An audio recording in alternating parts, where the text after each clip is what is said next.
think that would make for a fun sermon series. Oh man, praise God. There's a lot happening in our house, hey?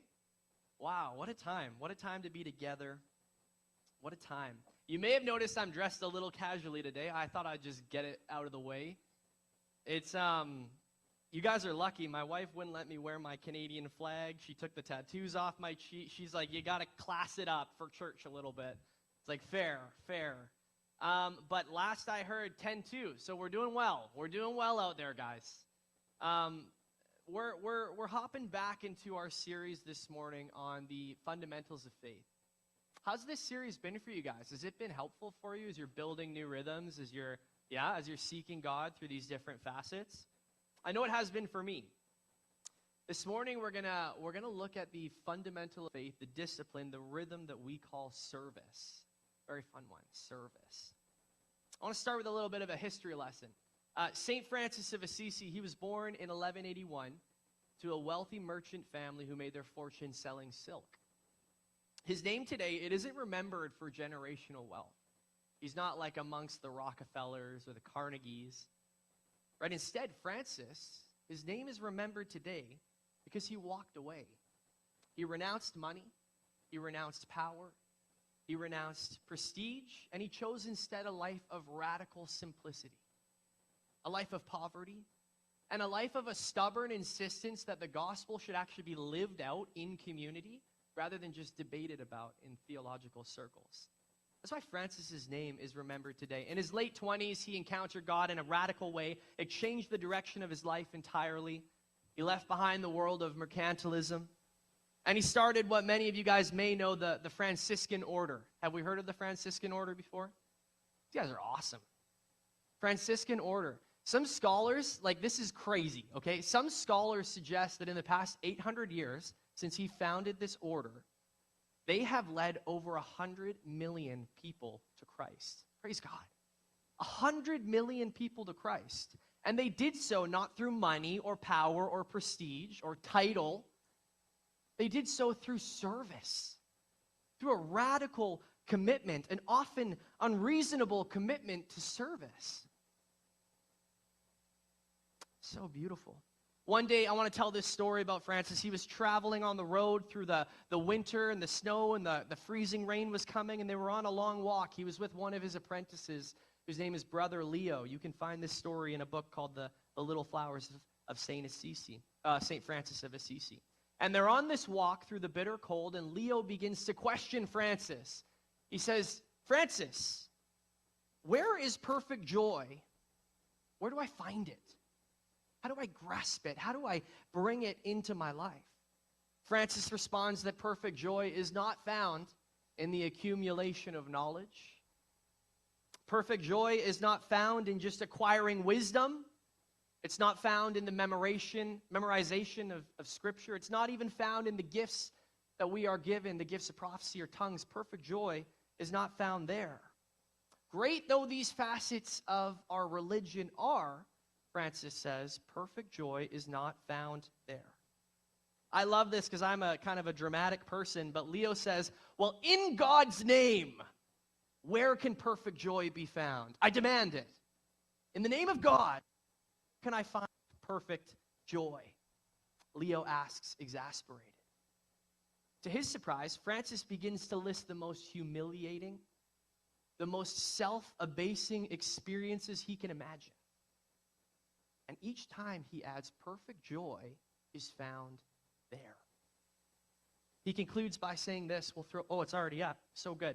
He says this, above all the graces and the gifts of the Holy Spirit which Christ gives to us, his friends, is that of conquering oneself and willingly enduring sufferings, insults, humiliations, and hardships for the love of Christ.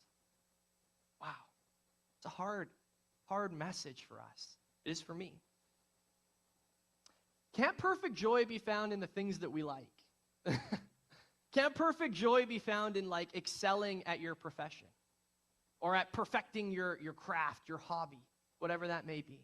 Can't perfect joy be found in raising these amazing little humans that we call children? Can't perfect joy be found there, Francis? To which he responds, joy, yes, but perfect joy, no. For that is the way of the world. I'll explain what he means. We have this image in our mind of idols, right? When we say the word idols, we kind of often conjure up like the obviously evil, the things that obviously are often or commonly lead to a poor outcome. Things like drugs, power, lust, right? These are the things that we instantly conceptualize when we hear the word idol. But far more often, idols are formed out of the virtuous things of life, the things that we consider good, far more often than they are out of the nefarious things in life. I mean, I'd wager that you probably know more people in your life who've made an idol out of their children than you do who've made an idol out of money. That's how I'd hedge my bet. The problem is that when we make an idol out of anything, out of the virtuous things in life or the nefarious things in life, we are putting those things in the God place in our life. They consume our desire. They consume our attention. They demand our worship until there's nothing left for God. And so perfect joy cannot be found even in any worldly things, even the good ones, even the ones we naturally associate as virtuous. Don't get me wrong, good though those things are, they're liable to subvert God's mantle in our lives, and therefore they cannot be perfect. Instead, perfect joy is found in suffering, in humiliation, in hardship for the love of Christ. Francis, he echoes Jesus' logic from the Sermon on the Mount. If you have your Bibles today, we're going to be flicking through Matthew a lot, but we'll start here. Matthew chapter 5, verse 46. It says this, if you love those who love you, what reward will you get? Are not even the tax collectors doing that? And if you greet only your own people, what are you doing more than others? Don't even pagans do that? The shock kind of continues for us this morning. It seems that Jesus himself is teaching that Christian love isn't proven by how we treat our people, those we naturally like, those we naturally associate, who think the way that we already think. Christian love is revealed in how we treat the difficult people, the hostile people, maybe the inconvenient people, maybe the undeserving people in your life. Don't name them. This is recorded. Are we intentionally lowering ourselves in order to serve those people well, and thereby mimicking, following, modeling what Jesus did for us, the undeserving, us, the inconvenient, us, the hostile? This is what Jesus did for us, what he calls us to do for others through the discipline of service. If you are lowering yourself in this way, perfect joy is not far from you. Later, Matthew chapter 20, verse 20, we find this funny little story of a mother who's kind of jockeying for her son's position. I think this is like any mother would do this, right? I know my mom did a couple times. Thank you, Mom. But she's jockeying kind of for her son's position. Can he get more time on the court? Can he have a better seat in class? She comes to Jesus in this sense. It's very, very funny. We read it in Matthew chapter 20, verse 20. It says this, then the mother of Zebedee's sons came to Jesus with her sons, James and John, and kneeling down, asked a favor of Jesus. What is it you want? Jesus asked. Probably not. She said, grant that one of these two sons of mine may sit at your right and the other at your left in your kingdom. Jesus said to them, can you drink the cup I'm going to drink? We can, they answered. Jesus said to them, but to sit at my right or left is not for me, have been prepared by my Father. When the 10 heard about this, they were indignant with these two brothers. Jesus called them all together and said, you know that the rulers of the Gentiles lord it over them, and their high officials exercise authority over them, but not so with you. Instead, whoever wants to become great among you must be your servant. Whoever wants to be first must be your slave, just as the Son of Man did not come to be served, but to serve, and to give his life as a ransom for many. This is the word of the Lord. Thanks be to God. Let's pray. Holy Spirit, we invite you into our hearts this morning. Oh, would your word come alive for us? Lord, there is a lot on our minds, a lot on our hearts. There's a lot of things to celebrate and be grateful for. There's a lot of things to grieve and to lift up to you, Lord. We recognize that. But we thank you, God, that you're big enough to hold all of these.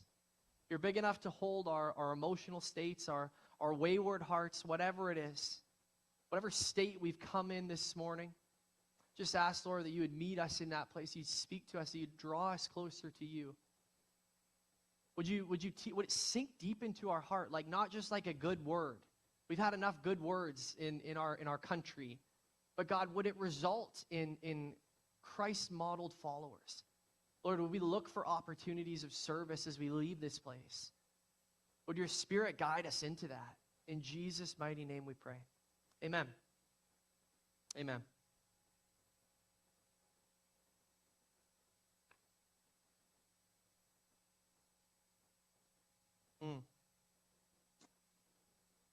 Thank you, Jesus. Thank you, Jesus. Grant that one of these two sons of mine are to sit, one at your right hand, one at your left, in your kingdom. Jesus answered, you do not know what you are asking. Are you able to drink the cup that I am to drink? They said to him, we are. James and John are willing to serve. I think there's no doubt about that in this story. We're not really questioning whether they will or won't. They're all in. They're willing to serve. But at this moment, around AD 33, when they asked to sit at Jesus' right and at Jesus' left, they reveal to us the motivation for their willingness.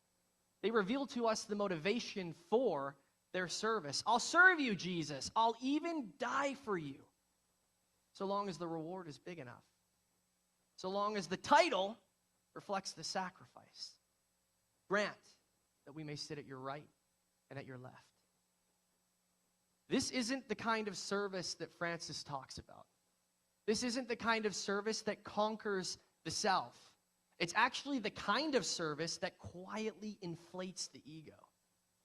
Man, look how faithful I am. Look what I gave up.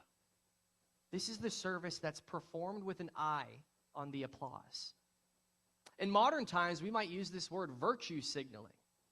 Displaying righteousness in order to be seen as good, rather than actually primarily occupying yourself with doing good. And the timing of this conversation, it matters. See, this conversation happens right at the beginning, at the doorstep of Holy Week. That means the cross, the ultimate symbol of self-sacrifice, the ultimate symbol of self-emptying, of humility, is like in the foreground of this conversation. And yet this question from James, John, and their mom represents that instead of being focused outwards, as the cross calls us to, they're still focused inward.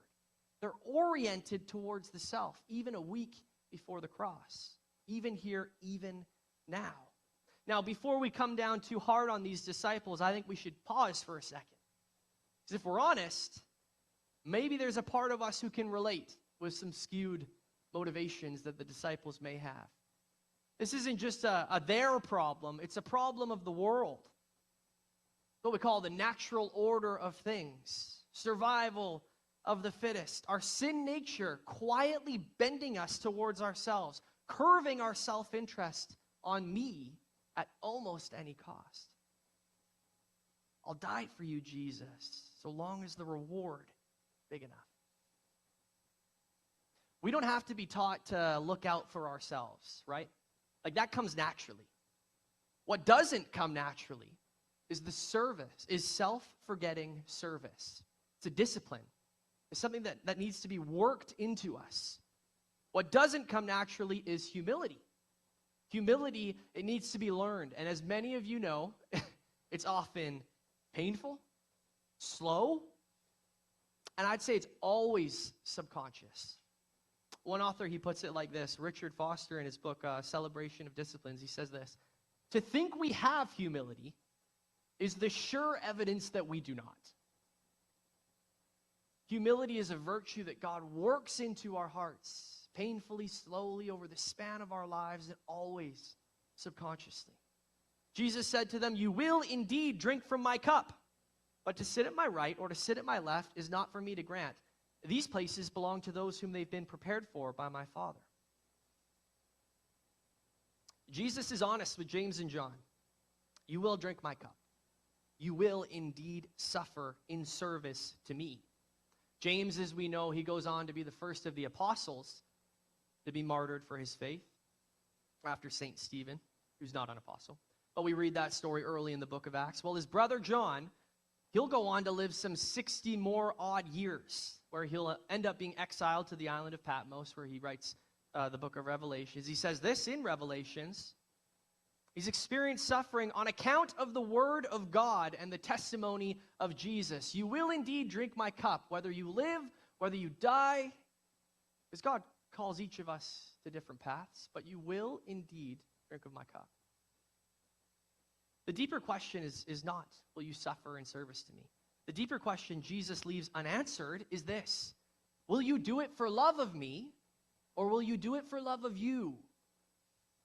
Will you do it because of the platform it gives you? As preachers, we got to be very careful of this. Do we come up here because we like the lights and we like when people shake our hands and say, "Great job"? Yeah, that's good too. But that's not the important part of why we're here. It can't be. It can't be. We serve for the love of God, not for the love of ourselves. And we always need to be asking ourselves that question.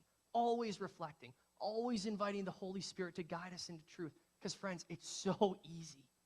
It's so easy for those to switch, for those motivations to be skewed. You might not even notice it. To sit at my right or my left, Jesus says, is only known to my Father. Some have argued that moments in Scripture like this suggest that maybe Jesus isn't actually God.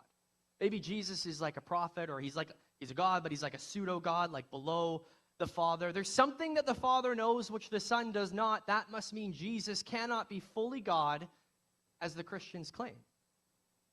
It's a good challenge. And, it's not the heart of the sermon today. I don't want us to get sidetracked or distracted, but at the same time, I don't want us to leave thinking that question. We're going to take a real quick detour, real quick, to answer that thought. Throughout the Gospels, Jesus, he constantly presents himself in this way, in perfect submission to his Father.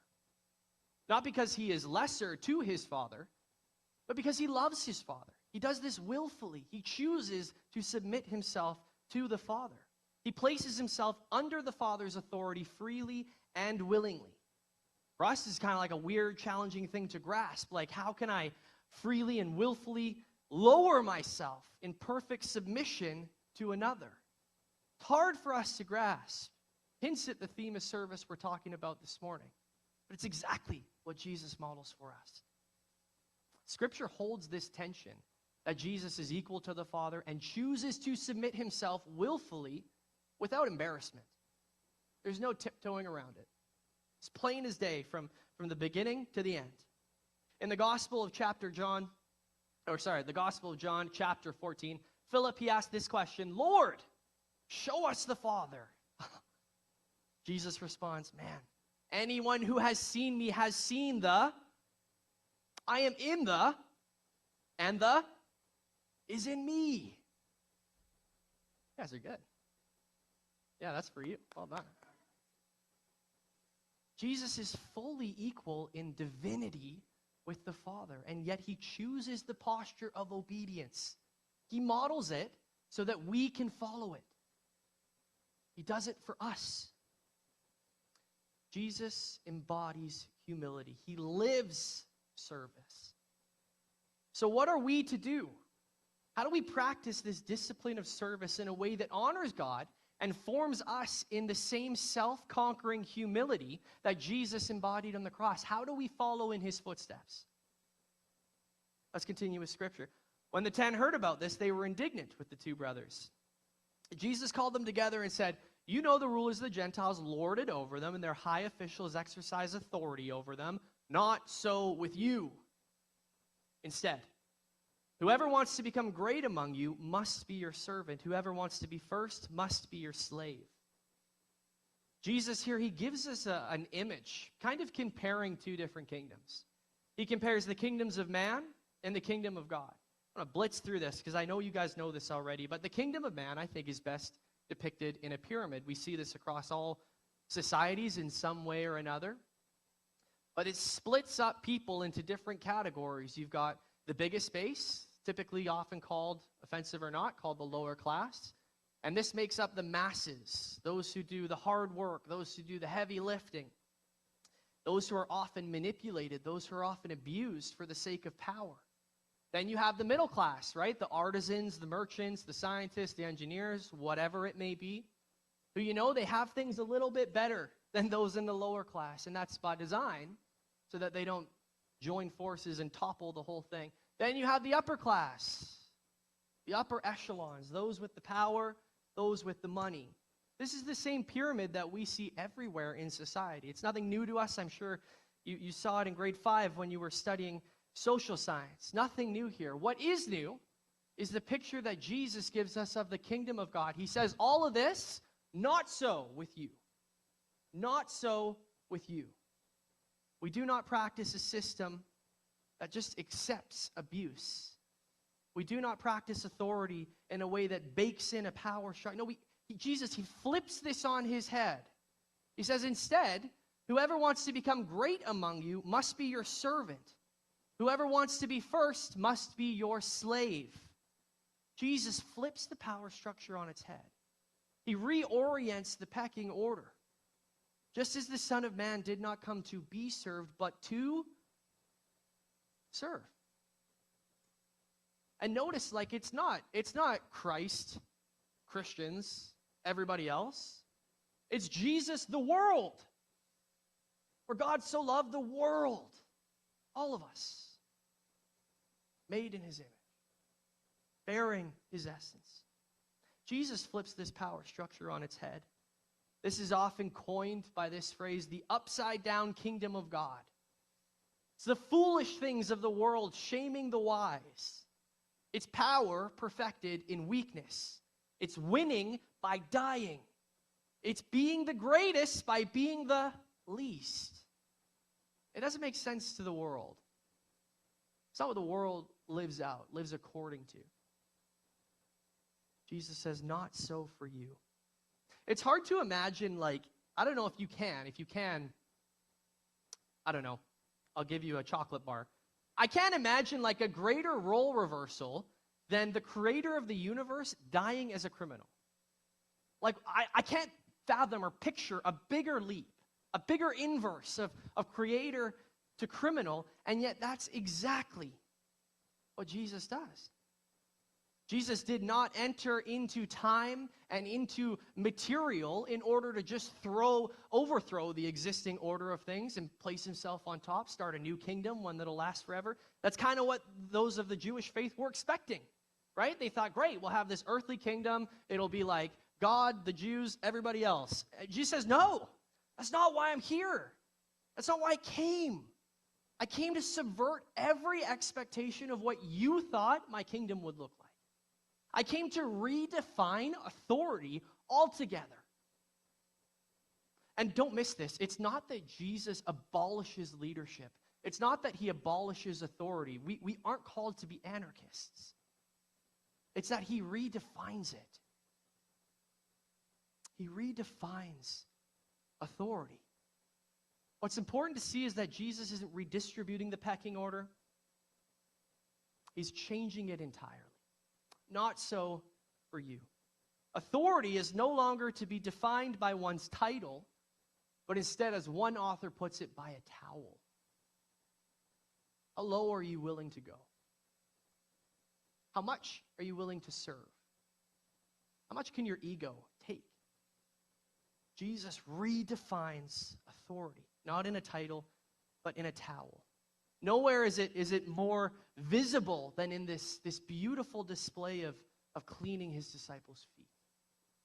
Clearly, the master is above the apprentice, and yet the master lowers himself to clean their feet. I want to show you guys a brief clip of how this idea can play out in our world, in our society, in the kingdom of Man. It's not from a church service or a sermon. It's from a children's TV program. Not Charlie Brown, Pastor Danny. In the late 1960s, at the height of racial tension in the United States, you may have seen this before, Fred Rogers, Mr. Rogers, he invited a black police officer to sit with him and to soak his feet in a small little plastic pool. And then quietly, yet very deliberately, Mr. Rogers kneels down and he begins to wash this man's feet. Not a big speech, doesn't need to explain it, no applause, just a towel. Let's watch this clip together. They didn't want black people to come and swim in their swimming pools. My being on the program was a statement for Fred. Francois Clemens, hi, welcome. Thank you. How you doing? Fine, how are you today? Fine. My feet were tired, so I thought I'd just soak them for a while in this water. Does it make him feel better? It does. Would you like to try? Sure. Okay, here, have my seat there. Thank you. Take your shoes and socks off, and I'll go get a chair for myself.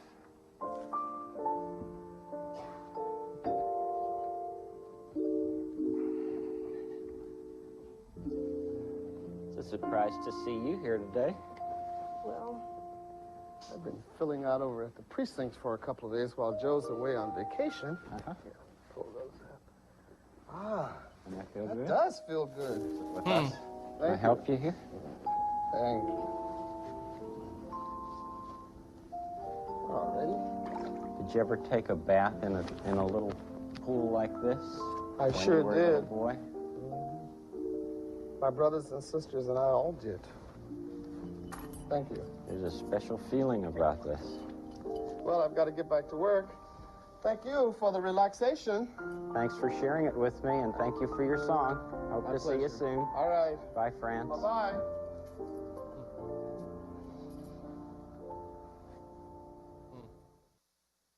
God bless him. This was happening in the just to highlight kind of the contrast of the context of the culture at the time. They were enforcing that pools needed to be segregated, and so when black people would swim in the pools with white people, the owners of the pools were dumping chemicals into the water to try to get them out of the water. That's the kingdom of man. That's the power of the top abusing those below. This is the kingdom of Jesus.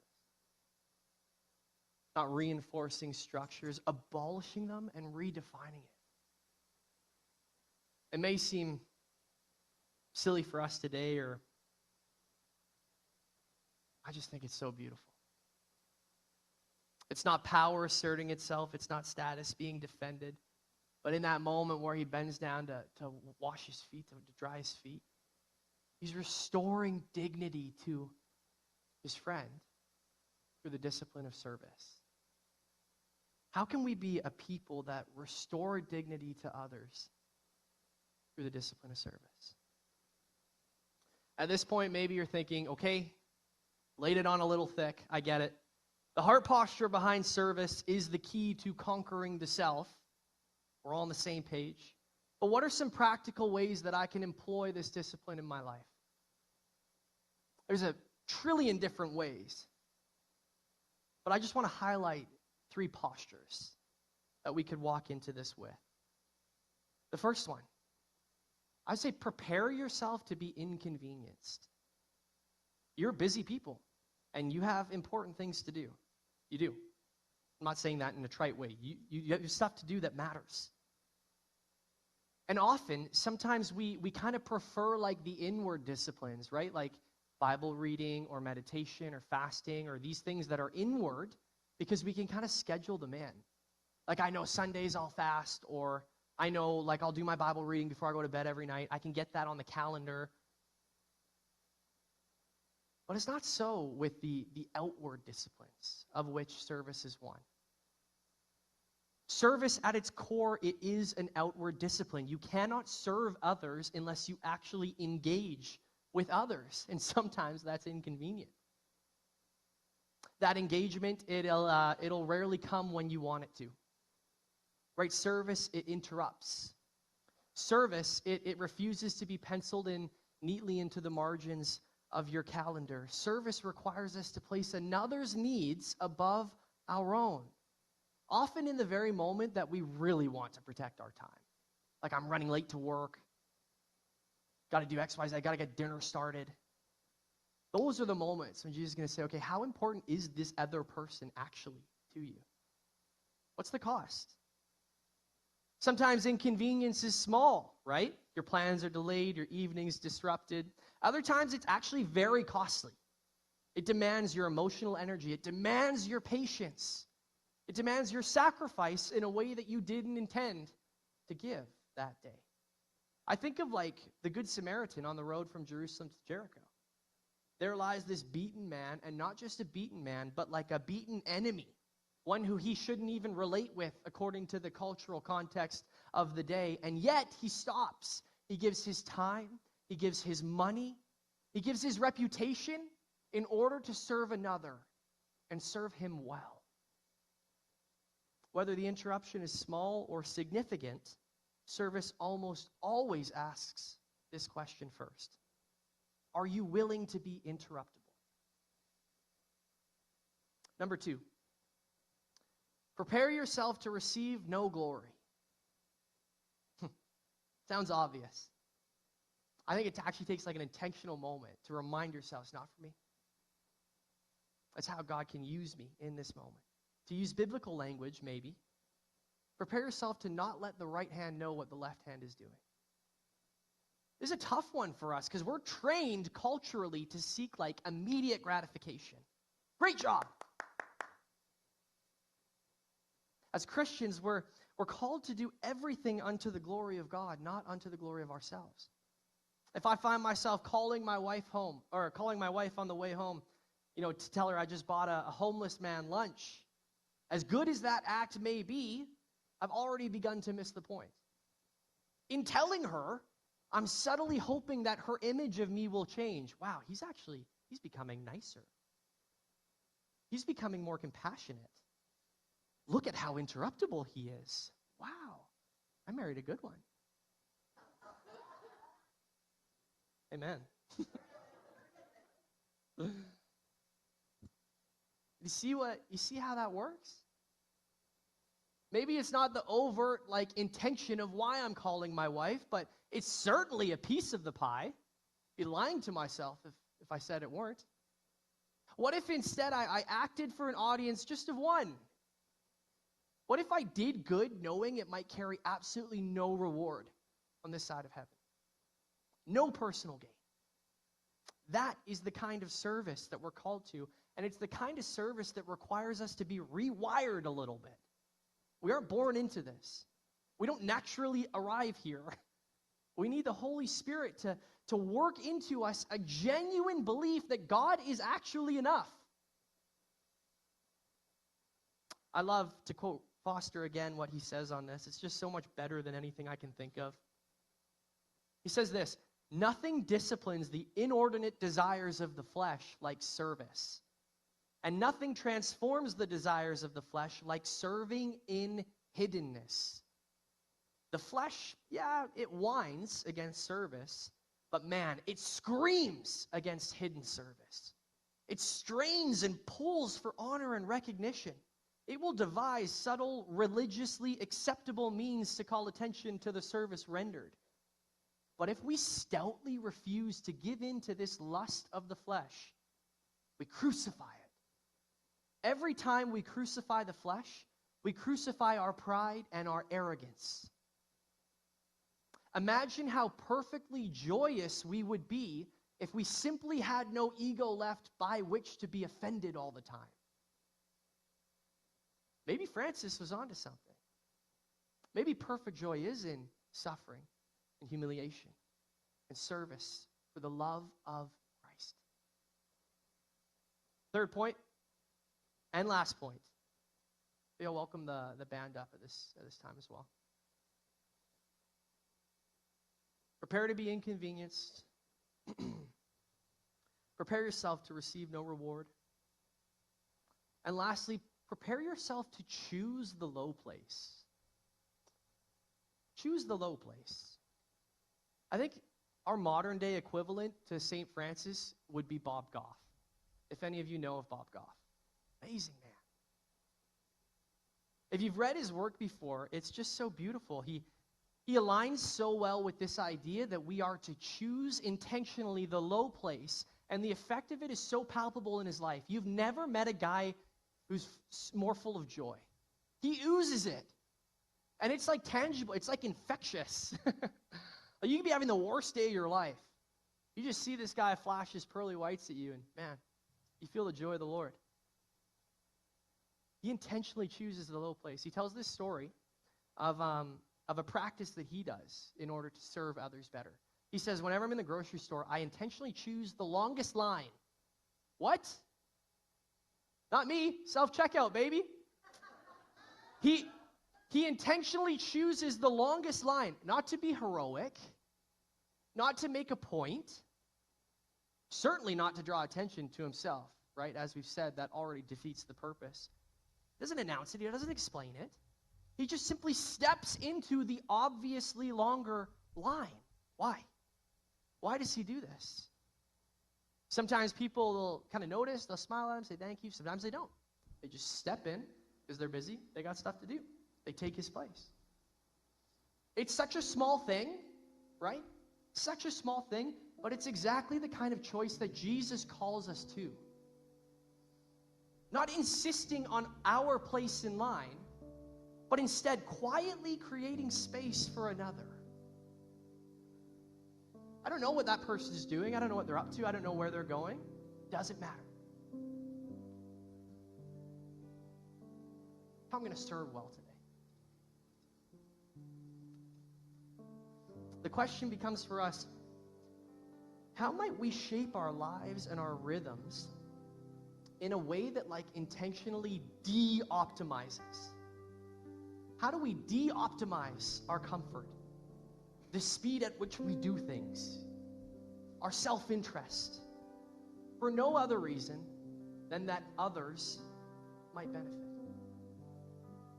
This is how we begin to position ourselves as servant-hearted people, not just as people who serve as a need might arise. This is how we begin to develop a default heart posture of service. Would you stand with me? If I can leave you with one summary statement, one thing you might walk away with today, I pray it would be this: perfect joy grows where self-interest dies. It's my prayer for you. It's my prayer for me. My prayer for all who bear the name of Christ. Perfect joy grows where self-interest dies. We're going to release our friends at the Kamloops Church, John and Rebecca, if you guys don't mind leading in worship there and in a time of prayer.